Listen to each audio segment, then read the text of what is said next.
दोस्तों, आज की कहानी है बेटी तुम्हारी शायरी और किताबें ससुराल में कोई नहीं पढ़ेगा।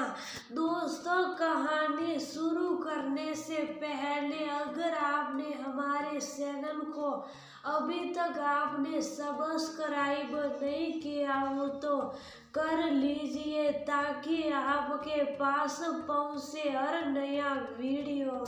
शीला की पढ़ाई के बाद उसने अपने मम्मी पापा की मर्जी से उनके पसंद के लड़के के साथ शादी की। शीला के मम्मी पापा ने बहुत अच्छा घर और लड़का देखा था और पैसों की भी कोई कमी नहीं थी। समाज में शीला के ससुराल वालों का नाम और रुतबा भी बहुत अच्छा था। शीला के ससुराल में उसके सास ससुर, बड़े भाई भाभी, छोटे नंद जो अभी कॉलेज में पढ़ती थी, वह सब साथ में रहते थे। शीला के पति सुशांत और उसके बड़े भाई एक ही कंपनी में काम करते थे, इसलिए वह दोनों साथ में ही टिफिन लेकर ऑफिस चले जाते और छोटी ननद भी अपना टिफिन लेकर कॉलेज चली जाती। घर में शीला, उसकी जेठानी और उसकी सास ससुर रह जाते। घर का सारा काम मिलजुल कर लेते। उसके साथ साथ शीला को लिखने का, नॉवेल पढ़ने का भी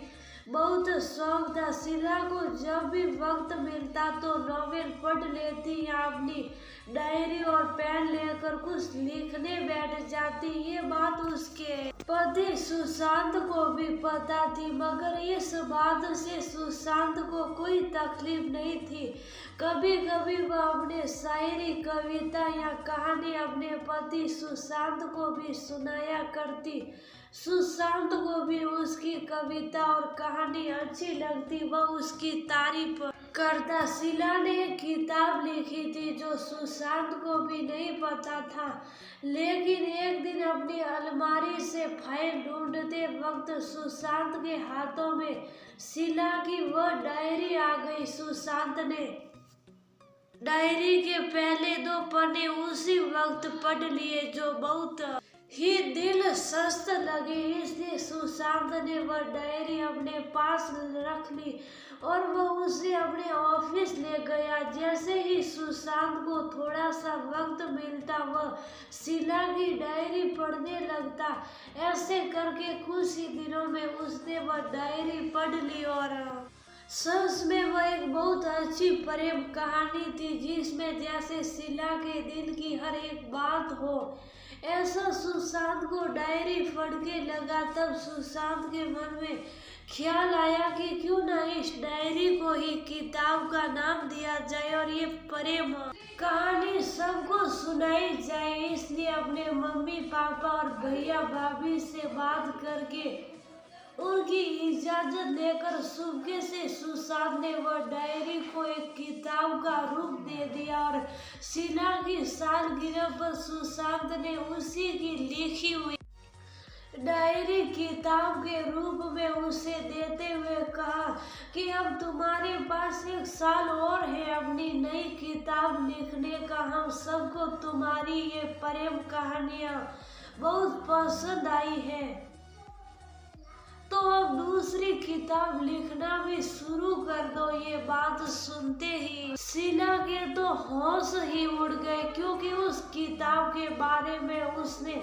कभी किसी को नहीं बताया था। उसे ये किताब सुशांत के हाथों कैसे लगी ये भी नहीं पता था। तभी घर के बाकी लोग भी तालियां बजाते हुए शीला को मुबारकबाद देने लगे। उसने सोचा भी नहीं था कि ससुराल में उसके लिखने की कला को इतना मान सम्मान दिया जाएगा, क्योंकि मायके में तो जब भी वह लिखने बैठती तो वह लोग कहते कि तुम्हारी शायरी और किताब ससुराल में कोई नहीं पढ़ेगा, बल्कि चपाती गोल बनी या नहीं, सब्जी स्वादिष्ट बनी या नहीं, ससुराल में यही सब देखा जाएगा। ये सब याद आते ही शीला की आंखों से खुशी के आंसू बहने लगे, क्योंकि शीला एक बहुत सिंपल सी लड़की थी। जैसा उसने आज तक ससुराल के बारे में सुना या देखा था, उससे बिल्कुल